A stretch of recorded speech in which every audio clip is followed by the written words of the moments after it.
Welcome to the Great Detectives of Old Time Radio from Boise, Idaho. This is your host, Adam Graham. If you have a comment, email it to me. box13@greatdetectives.net. Follow us on Twitter at Radio Detectives and become one of our friends on Facebook. Facebook.com/Radio Detectives.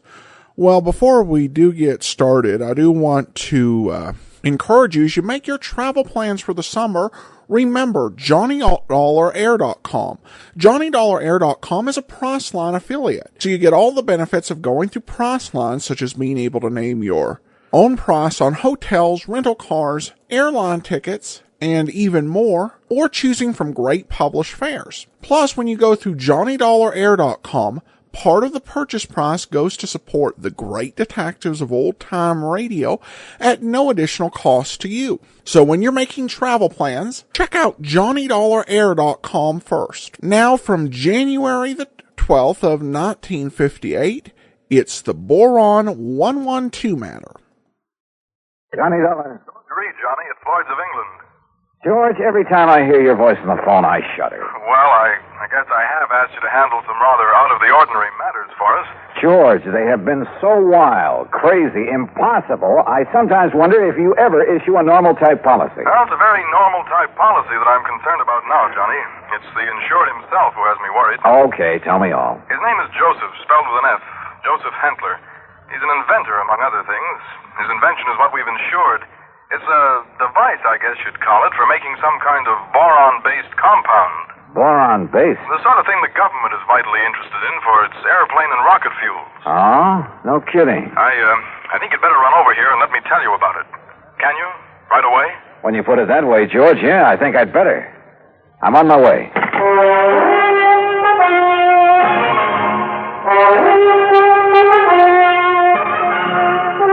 Bob Bailey, in the exciting adventures of the man with the action-packed expense account, America's fabulous freelance insurance investigator. Yours truly, Johnny Dollar. And now, Act One of yours truly, Johnny Dollar.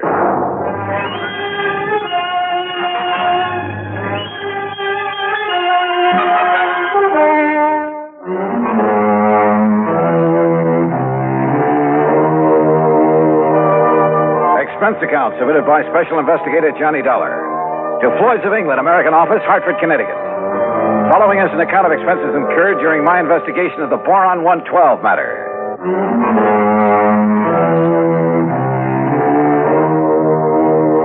Expense account item 1, $1.10 cab from my apartment to George Reed's office.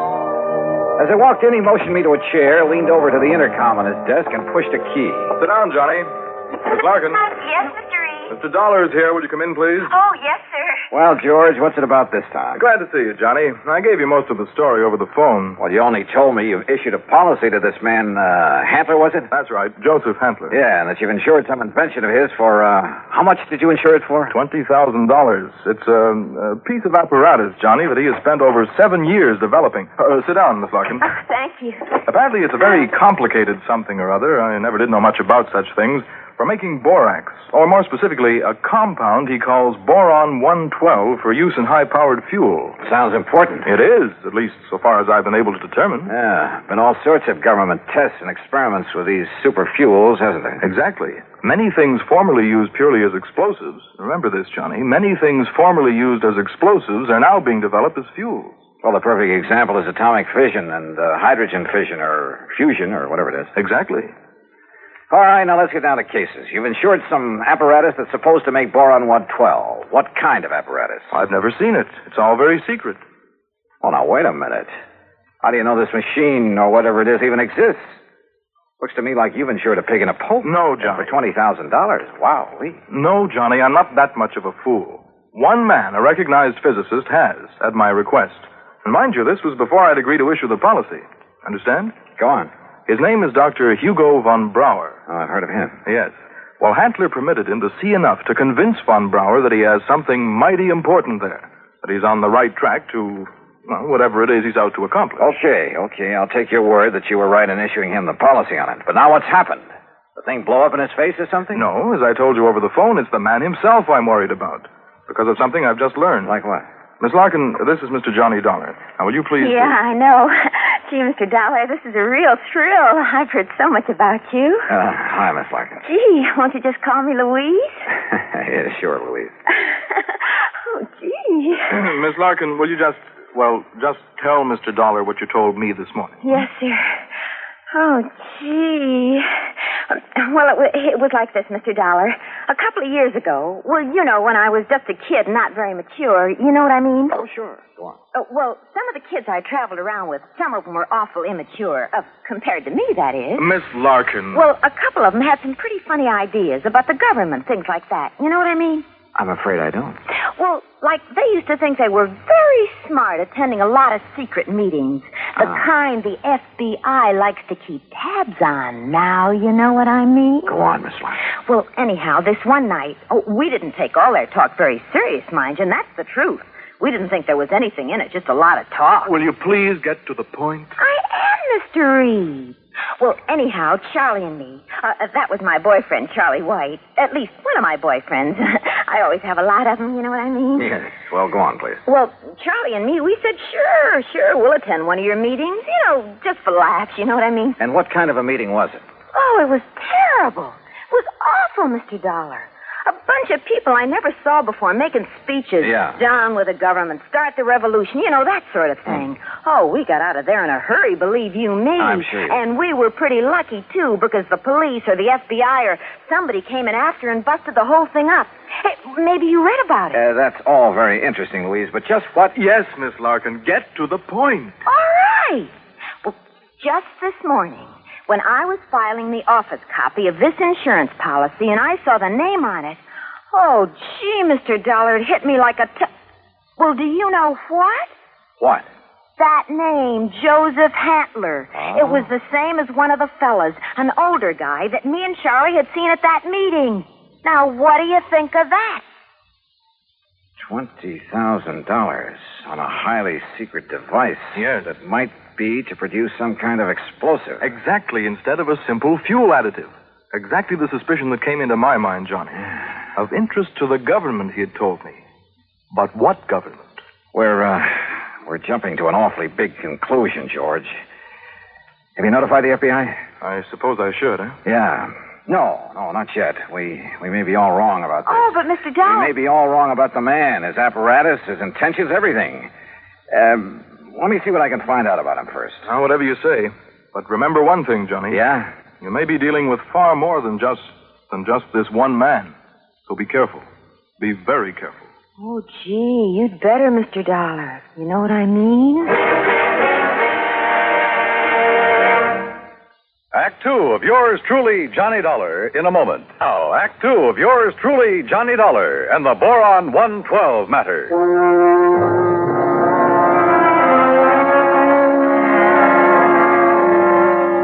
Louise Larkin, secretary to George Reed at Floyd's of England, was certain she would recognize Joseph Hantler, the inventor who had ensured a secret process for making Boron 112.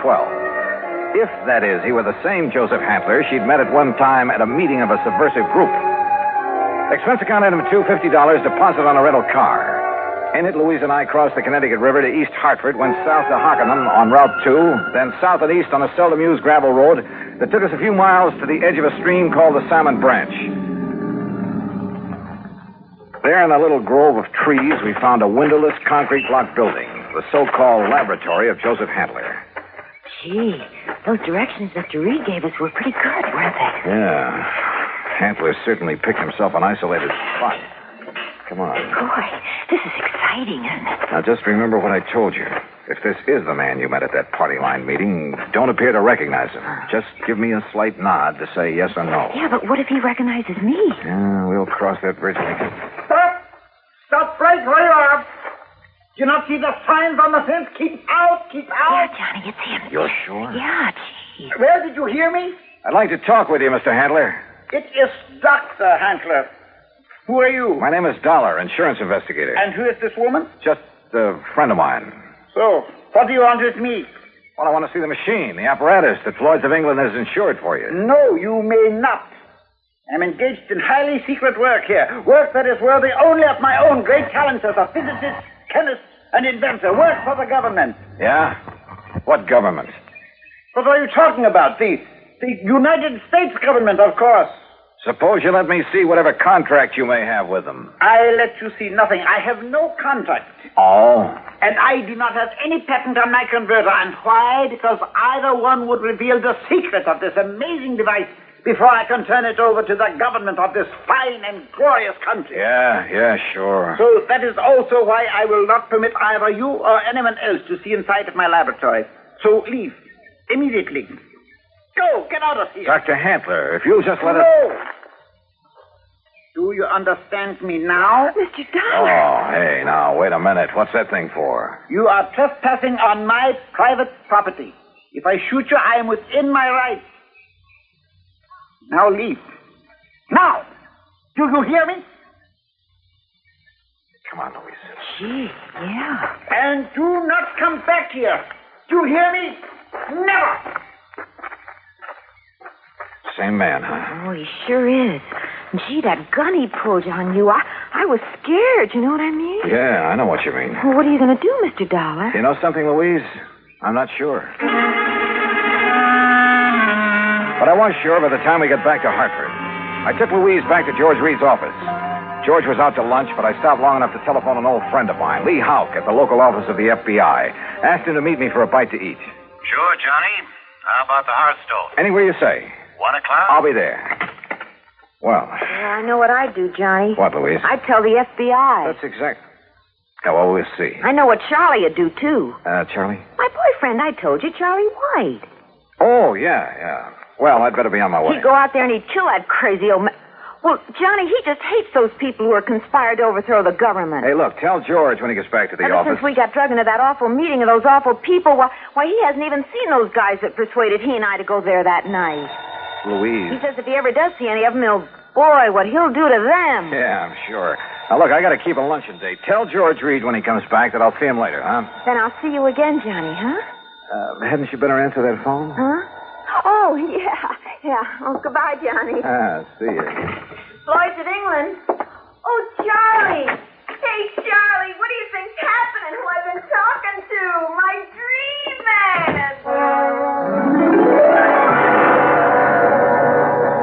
Item 3, 7:20, lunch for Lee Houck and myself. No, Johnny. You're off on the wrong tack. I'll bet on it. What do you mean by that, Lee? And Joseph Hantler is just an old crackpot who thinks the world has done him wrong by failing to recognize his fabulous talents as a chemist, physicist, engineer, inventor, anything else he's claimed to be. But if he was attending meetings of a subversive group... A meeting. We know all about that. A lot of innocent people have been sucked in on that sort of thing at one time or another. It doesn't mean that they belong or ever have. You can't blame me for being suspicious, though. Isn't George Reed your contact at Floyd's of England? Yeah. Okay. Even his kind of dumb little secretary, name's Louise Larkin. I know the girl. Even she was at one of those meetings before we cleaned him out of town. Not much gets by you boys. With one of her boyfriends, Charlie somebody or other. He's the kind you have to watch out for, Johnny. Young hothead. An easy recruit for a group like that, huh? More important, the kind who's liable to take the law into his own hands when it comes to fighting back at him. But you're sure old Hantler is harmless? Sure. He's an erratic old coot, liable to blow your head off if he thinks you're interfering with one of his crazy projects. He'd probably rob a bank if he thought he could get away with it to further one of his crackpot inventions, and would feel entirely justified. But believe me, he'd have no part of subversive activity. Hey, you said crackpot inventions. George Reed tells me Dr. Hugo von Brauer okayed this present project. It's a real sad one, isn't it? Huh? Von Brauer, one of the best minds in the country. Until that breakdown last fall. You mean that he's no longer... Holy smoke. Well, sure, Johnny. If George sold him insurance on von Brauer's okay... Well, how does Handley keep going?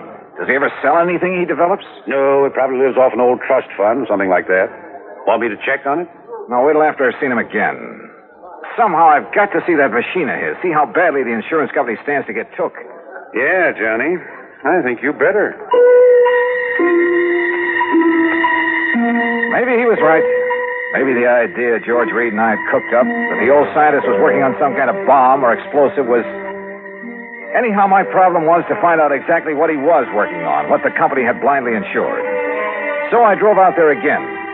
To keep Handler from barging out with his gun, I blew the horn a couple of times as I pulled up alongside the fence. But there was no response to it. Good. Maybe Handler wasn't there. Maybe I could somehow get into the place, see for myself what was up. But suddenly, from inside the building came a couple of dull thuds. And then the whole thing began to bulge at the seams, began to...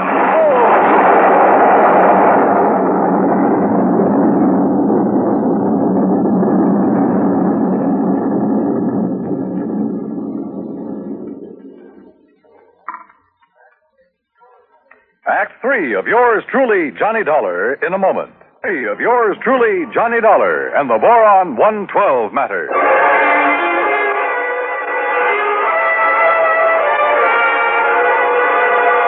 Carefully, I dragged myself out from under what was left of my rental car, where the explosion of the laboratory building had blown me, pushing aside a few chunks of concrete, bits of lumber that had landed on me. And I saw them coming down the road toward me from a car parked in the trees at the side. Louise Larkin, a big, husky football player type who looked as though he could stand a good bath and a shave. Well, served him right. That's all I got to say, Louise. Any guy plotting against the United States, murder's too good for him. Oh, gee, Charlie, it sure looks like he's done for now. He must have went up with the building. Yeah, and it served him right. Oh, gee, there's not a thing left of this lap. Oh, Hello, Louise. Mr. Dollar. Yeah, that's right. And I take it you're Charlie. Yeah. Hiya, Dollar. What do you think of that? You did a pretty good job, didn't you? What? Yes, sirree. Huh? What are you talking about? Was he still inside? Did you murder Dr. Handler, too? Johnny. Now, wait a minute. You think I done that? Oh, no, Johnny. We just got here. Oh, sure. Honest. Charlie was going to have a showdown with him. He was going to drag him out of that place and hand him over to the FBI. Sure. What'd you think? Gee, I was worried about the old man's gun, remember? I remember. But if you think a lousy gun was going to stop me from handing a subversion guy like him over to the... Now, look, you don't mean you think I done this. What would you think? No, I did it. Oh, was it not wonderful? Dr. Handler. Yes, Mr. Dollar, and I want you to meet... So you're still alive, huh? You're okay.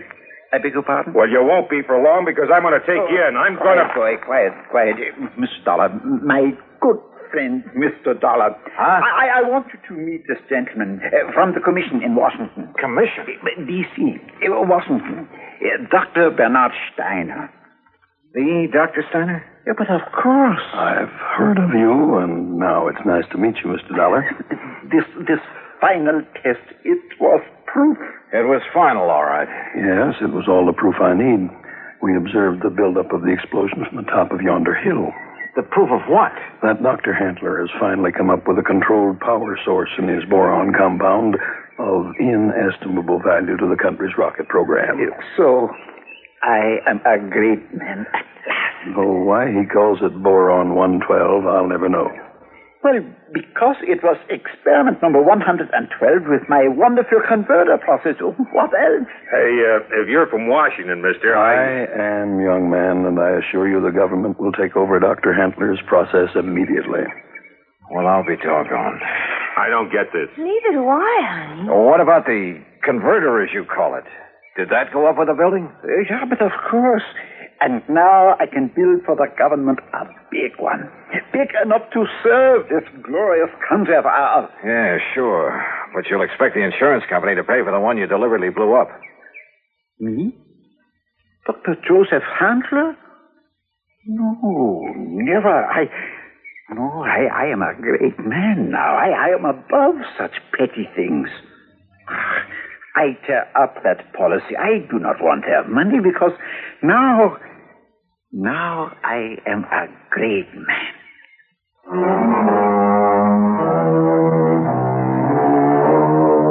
There you are, George. Full report. Payment on the policy is up to you. And if you do pay, at least it's in a good cause. Also, well, I guess you and I have both learned a lesson about jumping to conclusions. Expense account total, including incidentals, replacement of the rental car, and transportation back to Hartford, $2,431. Yours truly, Johnny Dollar.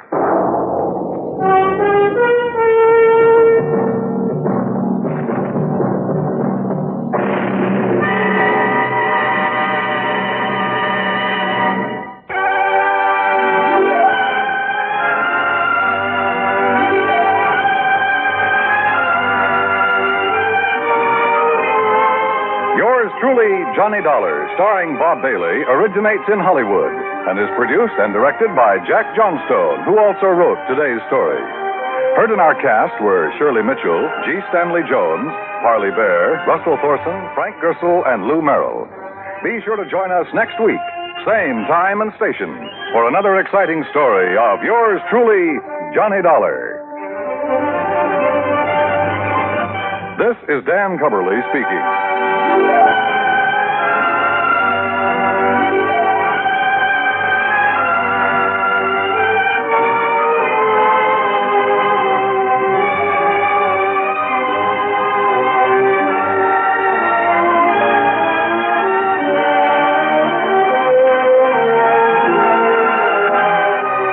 This is the United States Armed Forces Radio and Television Service.